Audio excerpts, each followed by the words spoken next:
আমি তোমাদেরকে একটু এক্সামের একটু উপদেশ দেই যে এক্সাম গুলাতে কি করবা। তো দেখো, এক্সামের আগে ইম্পর্টেন্ট সবচেয়ে হচ্ছে কি পড়াগুলো অন্তত একবার হলেও রিভাইজ দিয়ে দেওয়া, মানে রিভাইজ দিয়ে যাওয়া। তো এই রিভাইজটা তুমি কিভাবে দেবা?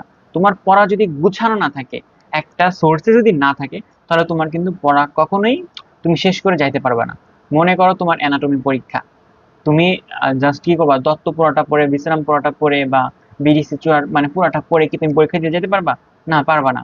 তোমার কি করতে হবে, একটা সোর্স রাখতে হবে। হতে পারে তোমার সেটা নোট, অথবা তোমার গাইড, অথবা তুমি মনে করো যে কোনো একটা রেফারেন্স বুক, যেটা বললাম দত্ত বা বিশ্রাম, সেখানে যা যা দরকার ইনফরমেশন সব লিখে রাখতে হবে।